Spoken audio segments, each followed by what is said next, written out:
Hi, everyone, and welcome back to OMN Insights. My name is Sariti Kadir, and I'm your host. And today we are joined by former BBC Africa editor Martin Plaut to continue our conversation about the unfolding political crisis in Ethiopia. Thank you so much for joining us today, Martin.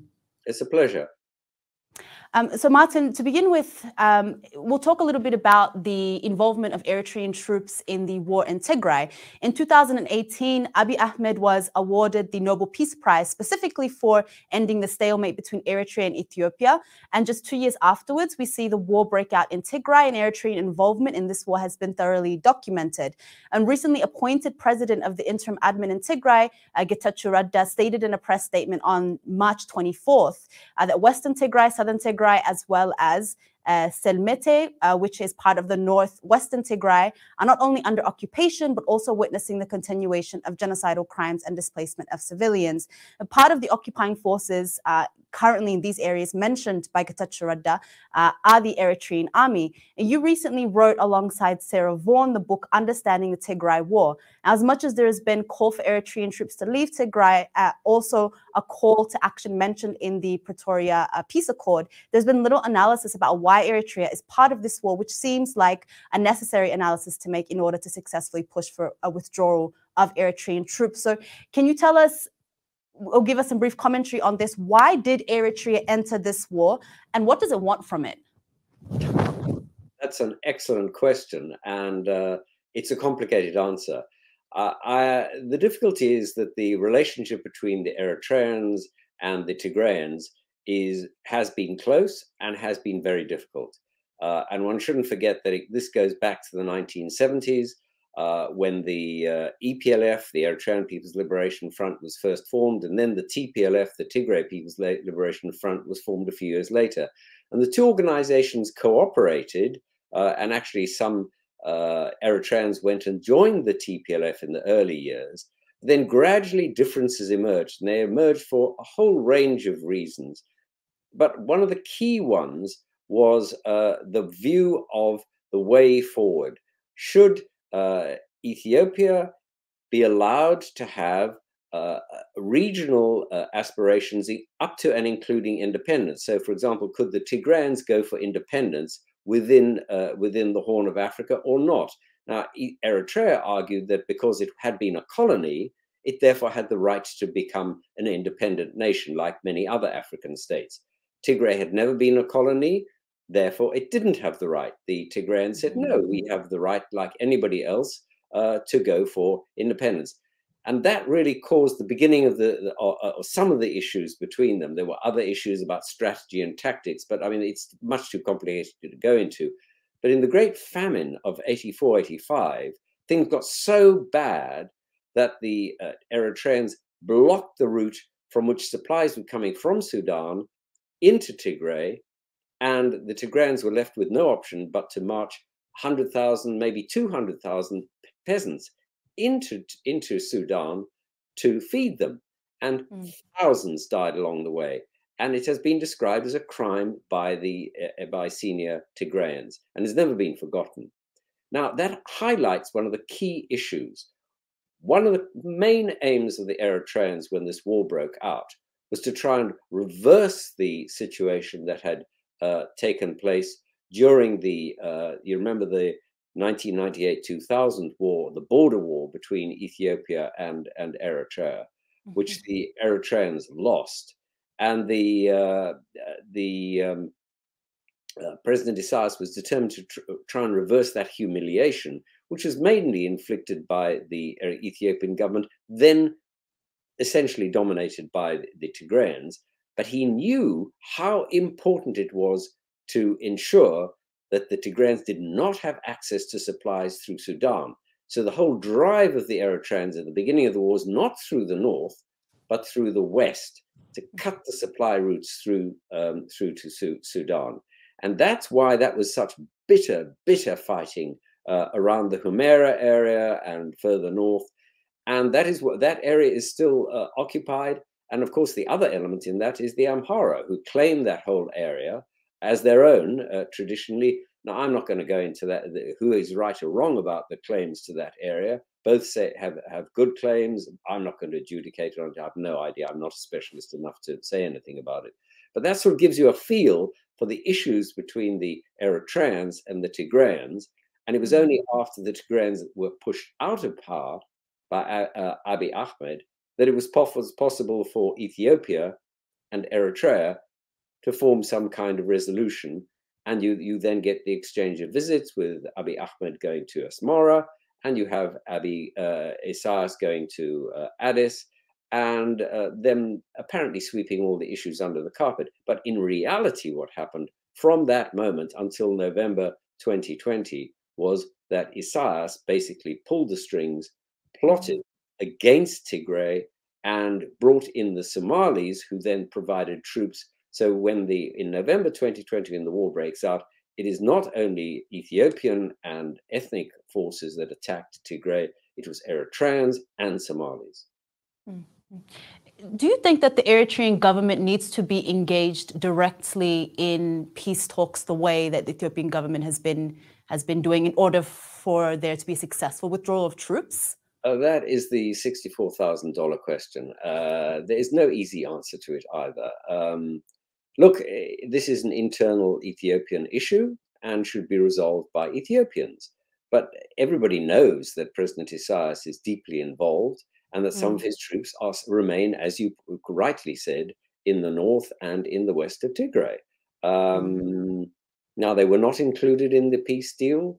Why? I can't tell you. I mean, maybe it was because they didn't want to be involved, but the split between the Americans, who were very much involved in the peace deal, and the Eritreans is deep now and public.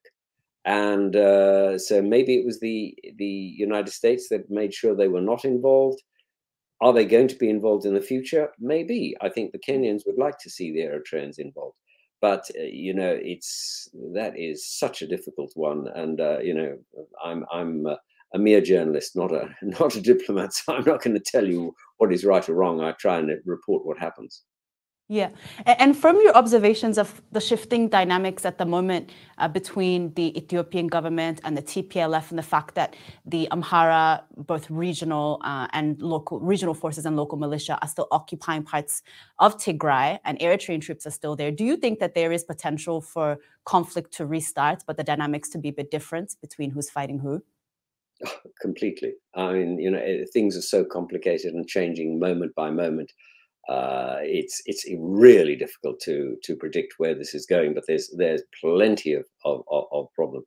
But one of the most interesting things that seems to have happened in the last couple of days is that Abiy seems to now be reaching out to the OLA, which is a completely different relationship, something that we haven't seen before. And does this change the whole dynamics of the situation? Where is Abiy now looking towards? I mean, he's one of those people who is hard to put your finger on, because he has had relationships with the Amhara, he's had relationships with the Eritreans. Now he seems to be going back to his Oromo roots. Fascinating. I mean, I don't know where it's going, but it is extraordinary. We'll come to talking about the situation you're mentioning now with the government reaching out to the OLA and prospective peace talks in that regard. Before we go there, you recently wrote alongside Sarah Vaughan this book, Understanding the Tigray War. And a short excerpt from the synopsis states that, and I quote here, peace agreement signed in November 2022 ended the worst of the violence, but without resolving, and I underline here, emphasize, without resolving the war's underlying drivers, which continues to feed a tense and uncertain situation. Talk to me more about the underlying drivers that you and Sarah identify in the book. And given these underlying factors, do you see the current peace agreement in Tigray as sustainable? Yeah, well, I mean, this is the book, just so you can see what it looks like.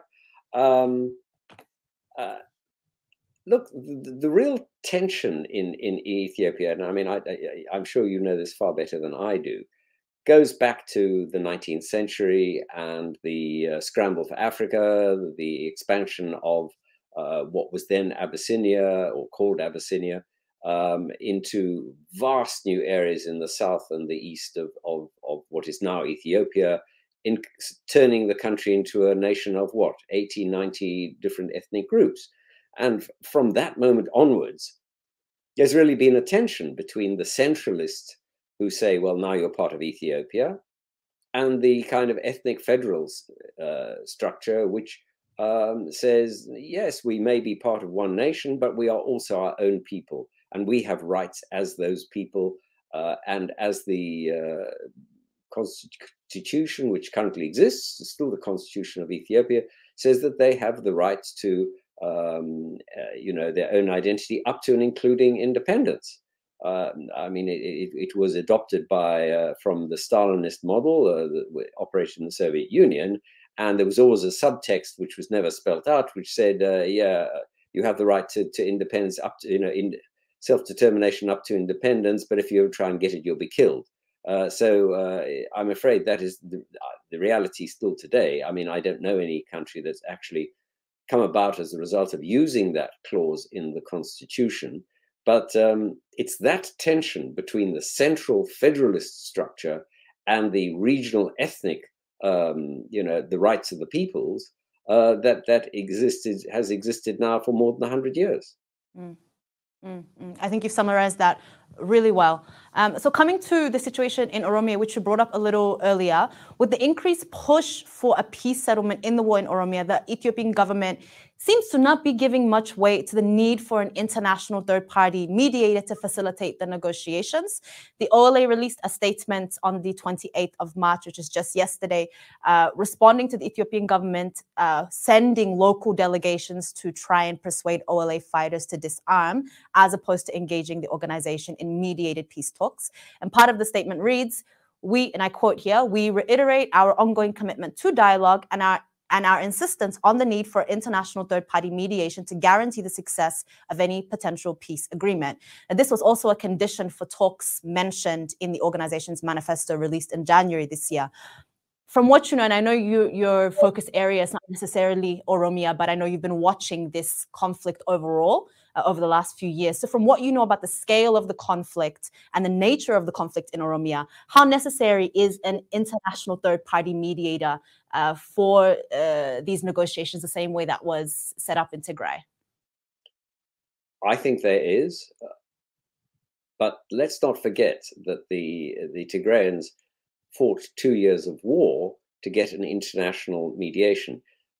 It's very often forgotten that when the war broke out with Tigray back in November 2020, the African Union, the chair of the African Union, Cyril Ramaphosa, the South African president, came together with the Ethiopian president and actually reached an agreement to have 3 former African presidents come and mediate between the two sides, and Abiy Ahmed then pushed it aside. So there has been this drive for outside mediation right from the beginning, and it was only, much more recently with the Pretoria and the Kenyan agreements that Abiy was prepared to go down that road. Now that's a huge difference from where he started from.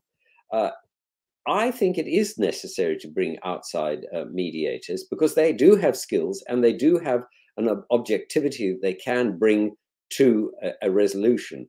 And in some senses, the Oromo fight for the rights has been going on, at least as long, probably much longer than that of the Tigrayans. So, I do think that it would be helpful to bring them in. But of course, all governments are always very resistant to bringing outsiders in because it's an admission that they can't control the situation themselves. But let's not forget that when the British they were fighting in Northern Ireland with the Irish Republican Army, the IRA. It was really the Americans that came in and helped resolve that problem. So there's nothing surprising about suggesting that outside powers should come in, and they can, I think, be helpful. I think this comparison between the war in Oromia and the war in Tigray that we've seen so often over the last few years, whereby the war in Tigray breaking out, going full scale, very intense, high civilian casualties over this period of 2 years, has had people kind of forget that the war in Oromia has been going on for 4 years, since 2018, since Abiy coming into power. And so I'm glad that you mentioned this, because if we're talking about if it's how long you've been fighting for, that constitutes whether you get international mediation as a priority to settling a conflict, then it would make sense that this would be relevant in Oromia as well. But coming to the end of our conversation, Martin, and this comes actually to some commentary you made earlier about the crux of the issues in Ethiopia being about the dynamic between the center and other nations and nationalities who are looking for self-determinations and sovereignties politically, socially. With the peace talks in Tigray having taken place, and now with the calls for talks in Oromia, do you think that state fracture along multinational lines is still a potential outcome for Ethiopia? It certainly is, and I've always thought that was the case. But then, you shouldn't forget, you only have to look as a comparator to the map of Europe and see where it's changed over the last, say, 150 years. I mean, you could hardly recognize the map of Europe. And for example, countries like Ukraine or Poland have come and gone, disappeared and reunited. Yugoslavia fell apart. These things, everyone thinks these are the end of the world. It's not the end of the world to change the shape of your nation. Peoples and cultures remain whatever happens, but the actual state form can be changed all the time. I mean, when I arrived from South Africa, I'm a South African by origin, in 1977. I arrived in Great Britain, which was one nation. Today there are 4 bits of it, 4 nations. Ireland, Northern Ireland, Scotland, Wales, and England, and they're moving in a different direction. Should it make any difference? Who cares? I mean, the peoples are important. The way you govern them is just technical. But for me, the most interesting question is, what position are the TPLF going to have? Let's not forget that last year they announced an agreement with the OLA, and they formed a 9 organization alliance. What's happened to that? And what have the Tigrayans done about it? Where are they still going to stand by their allies who fought side by side with them in some of the battles against the center? Or are they going to move as if they've forgotten about that? No. If I was an Oromo, then I'd be saying, hang on a minute, have you forgotten us? That's a really good question, given just a couple of days ago we saw this image of the president of the Oromia Regional State, Shimelis Abdisa, with Getachew Radda, who was just announced the leader of the interim admin in Tigray, who were sharing some kind of camaraderie or solidarity in this image. And I think it is something to look out for, to see how the dynamic shifts in terms of the TPLF, but also Tigray's relationship, or particularly TPLF's relationship with this cause of self-determination that was really the bedrock for them in this last 2 years, and their rallying cry over the last 2 years. Martin, I thank you so much for making the time to join us today. This has been really insightful and dynamic. And yes, again, I thank you. It's a pleasure. Thanks for having me. You're welcome. Thanks, everybody, for tuning in. I found that conversation to be dynamic, insightful, and interesting, and I hope that you did too. I look forward to seeing you next time. You are watching OMN Insight. My name is Soreti Kadir, and I'm your host.